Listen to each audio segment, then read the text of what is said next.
वालेकुम सर। जी आइए। Good afternoon sir. Good afternoon. बैठिए। Thank you sir. ये मिस्टर फिरोज आलम जी और फिरोज आलम, जी जे है कि जेड है, ज है कि ज है?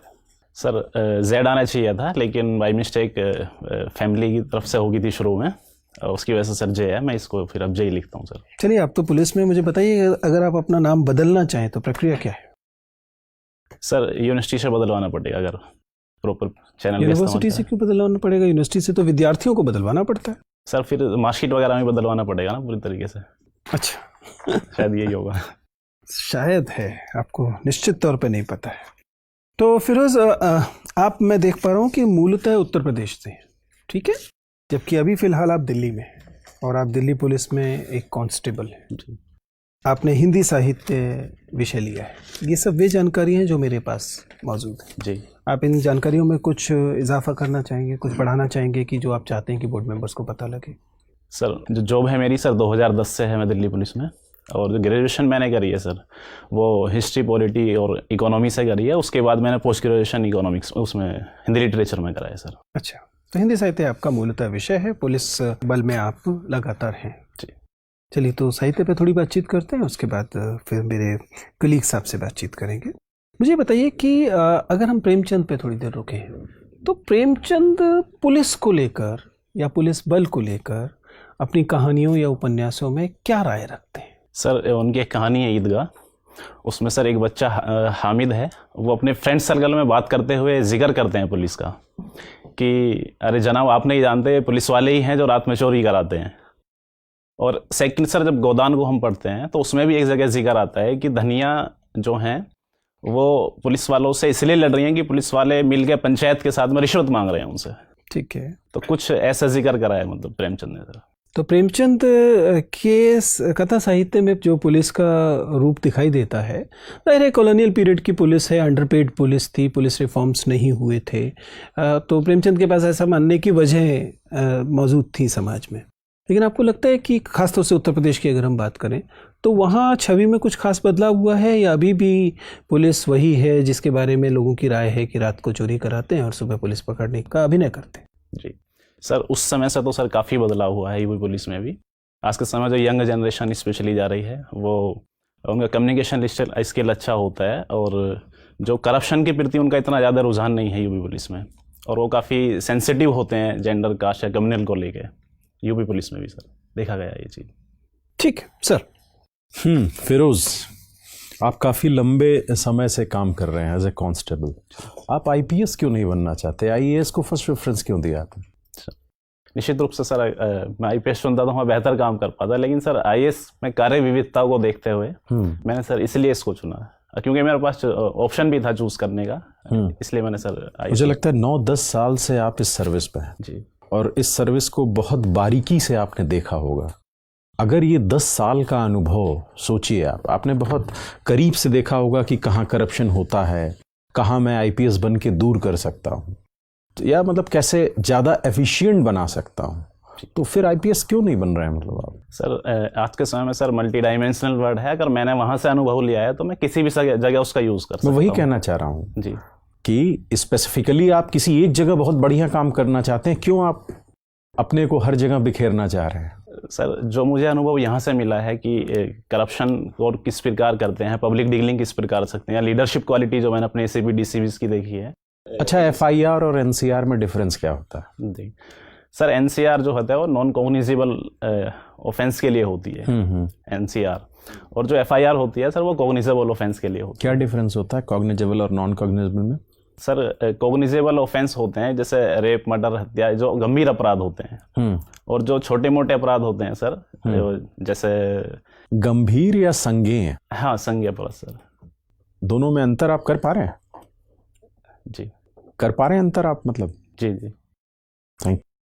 फिरोज, आप पिलखुआ से आते हैं, पिलखुआ हापुड़ है ना जी।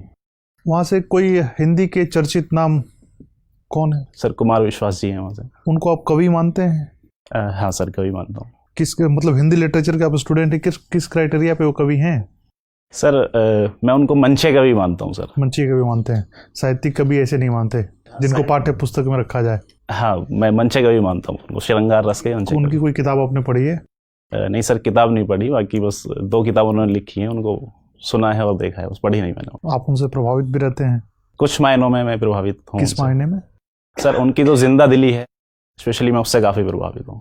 अच्छा, जिंदा दिल्ली स्टेज पर जो दिखती है उनकी, वही ना? हाँ, स्टेज पे भी, और शायद मुझे लगता है कि जब वो अपनी लाइफ, जैसे अभी उनके पे एपिसोड बने थे, पिलाखा में शूट हुए थे वे, उसमें भी काफ़ी मुझे लगा कि हाँ, से सीखने का बहुत कुछ है उनसे हमारे पास। ठीक है, हम लोग आते हैं विषय वस्तु पर। ये बताइए कि मेरठ के इलाके में गन्ना ज़्यादा उगाया जाता है, ऐसी कौन सी भौगोलिक परिस्थितियां हैं जिससे मेरठ गन्ने के लिए ज़्यादा उपजाऊ हो जाता है? सर गन्ने के लिए एक तो मृदा उपजाऊ चाहिए, सेकंड जो सिंचाई की व्यवस्था प्रॉपर चाहिए, थर्ड जो वो चाहिए वो तो ठीक है, लेकिन मेरठ में क्या क्या है इसमें से? सर एक तो गन्ना मिल्स आसपास काफ़ी ज़्यादा हैं, इसलिए तो गन्ना मिल तो इसलिए है क्योंकि गन्ना है ज़्यादा। जी जी। हाँ, गन्ना क्यों है?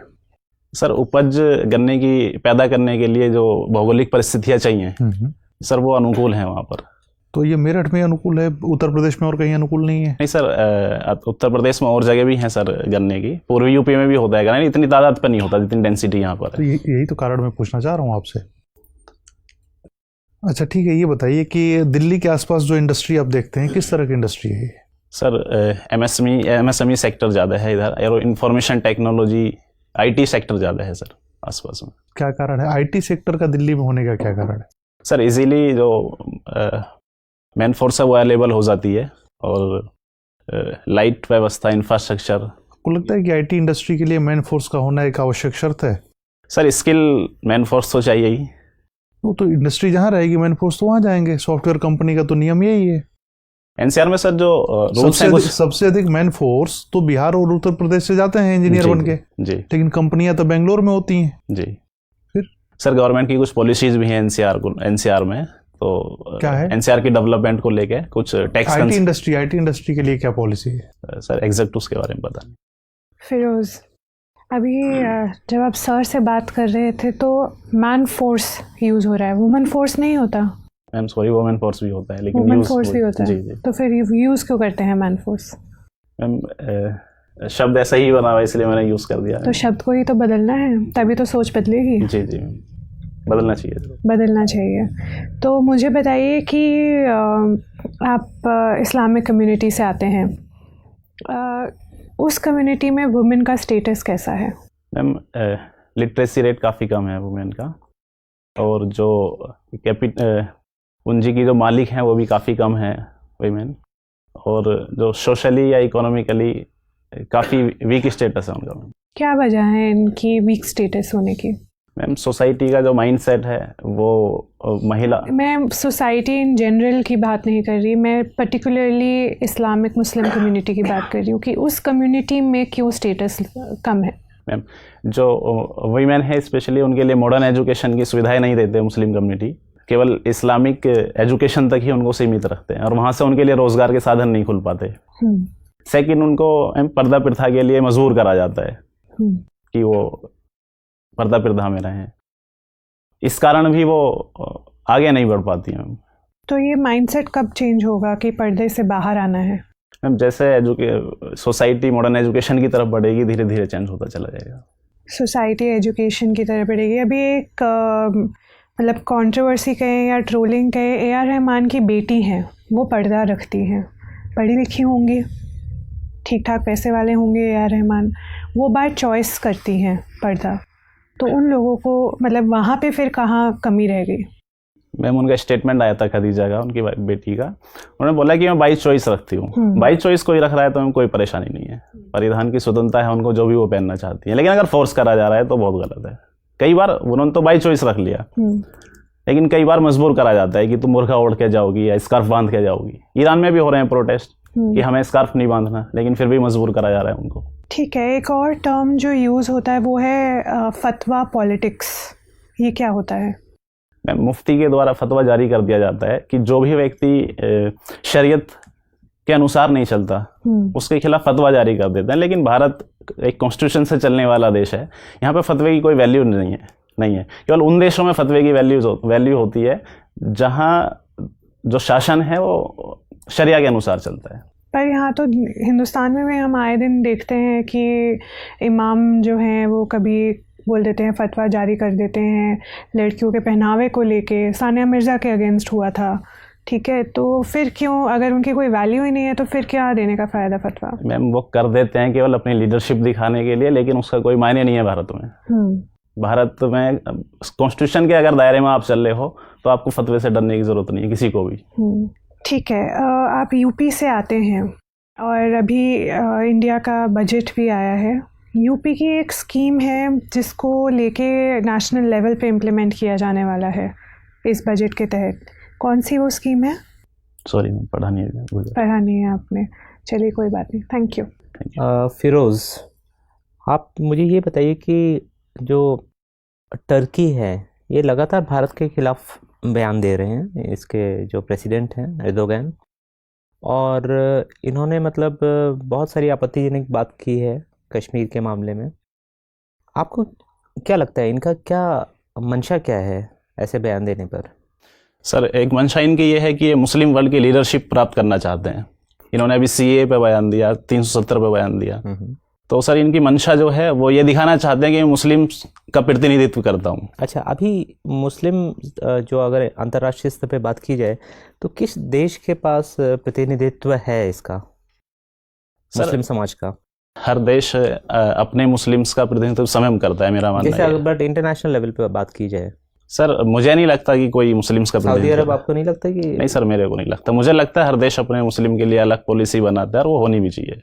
अच्छा ठीक है, तो आपको क्या लगता है कि जैसे टर्की कश्मीर के मामले में या भारत के आंतरिक मामलों में बोल रहा है, तो उसी तरीके से भारत को भी, क्योंकि वहाँ भी एक कर्डिश माइनॉरिटी है टर्की में, तो भारत को भी उनके लिए आवाज़ उठानी चाहिए, उनके ह्यूमन राइट्स को सपोर्ट करना चाहिए, शायद उन्हें किसी तरीके की मदद भी देनी चाहिए, जिससे कि टर्की को भी समझ में आए कि ये मतलब एक तरफा नहीं है, ये दोनों तरफ से ये खेल खेला जा सकता है।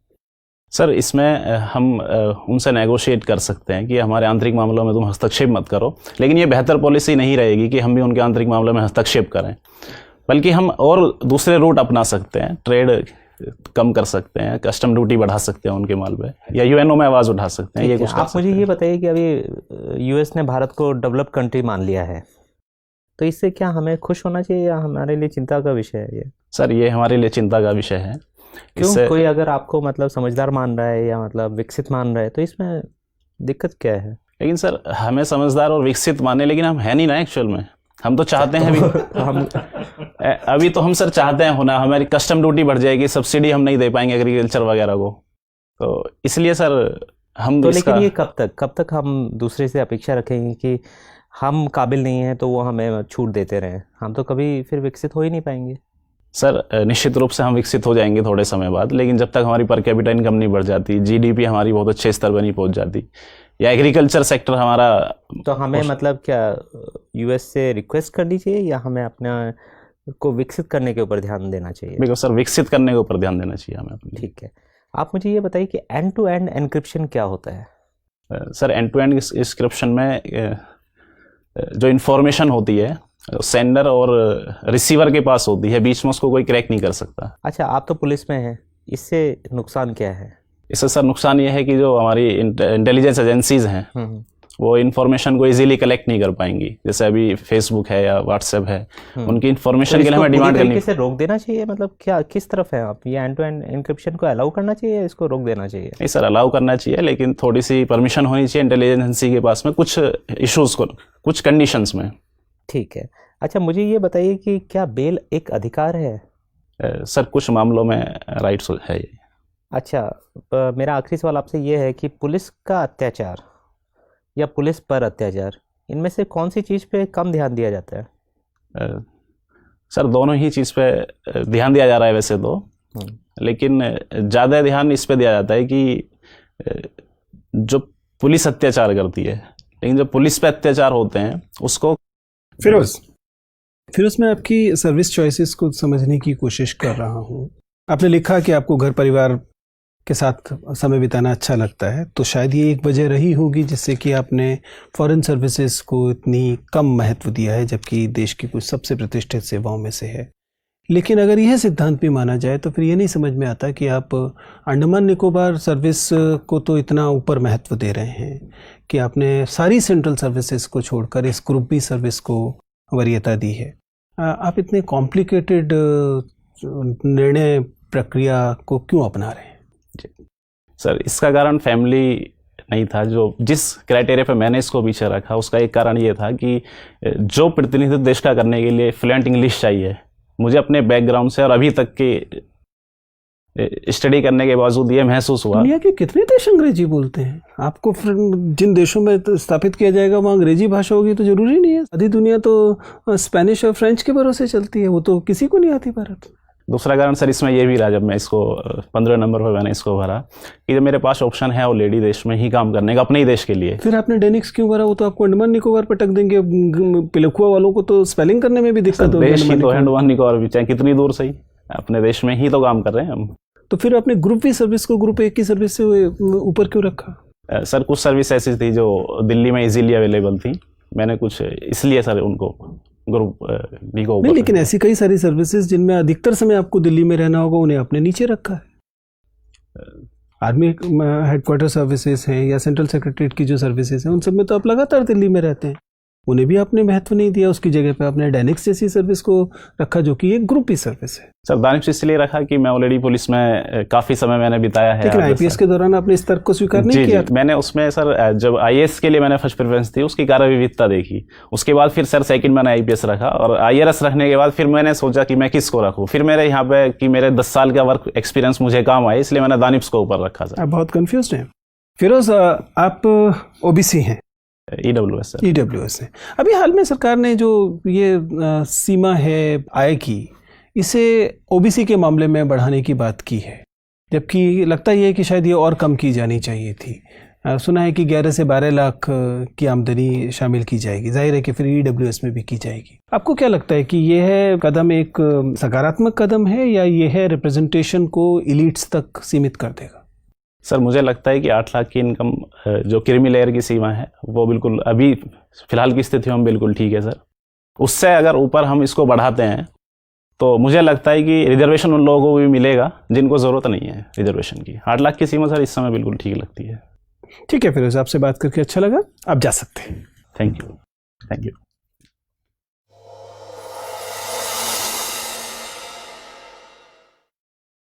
बैठिए फिरोज। Thank you sir. जी फिरोज, आपके हिसाब से दो चीज़ें बताइए। एक तो पिछले इंटरव्यू से आपके इंटरव्यू में जो चेंज है वो आपके हिसाब से कितना पॉजिटिव चेंज है, और दूसरा कौन से एरियाज अभी आपको लग रहे हैं कि सर अभी काम करना बाकी है? सर कंट्रोवर्शियल जो इश्यूज हैं उन पर सर मेरी अच्छा स्टैंड नहीं मुझे लगता अभी भी कि मैं बहुत अच्छा स्टैंड ले पा रहा हूँ। सेकंड सर अभी भी मुझे यूपी को लेके काफ़ी कम तैयारी है, तो मुझे उस पर सुधार करने की ज़रूरत है। फिरोज, मुझे आपका पिछला इंटरव्यू याद है। मुझे दो चीज़ें इसमें चिंताजनक लग रही हैं। पहली बात तो ये है कि आपका जो लर्निंग कर्व है, तब से अब तक सीखने का जो कर्व होना चाहिए, वो उतना पॉजिटिव नहीं दिखाई दे रहा है जितना मैं उम्मीद कर रहा था। आप समझ पा रहे हैं मेरी आपत्ति क्या? मैं ये नहीं कह रहा कि आपका इंटरव्यू खराब है। इंटरव्यू अच्छा जा रहा है, बैठ ठीक से रहे हैं, आप स्माइल अच्छे से कर रहे हैं, आपके बोलने का अच्छा है। पहले ही आपको बताया कि बोर्ड मेंबर्स आपको लेकर बहुत एक्साइटेड होंगे, considering that a constable trying to become a IAS officer. जिस तरह की हार्डशिप्स होती हैं उसके साथ में आपने काम किया, उसको लेकर एक बोर्ड मेंबर्स पॉजिटिव होंगे आपके साथ।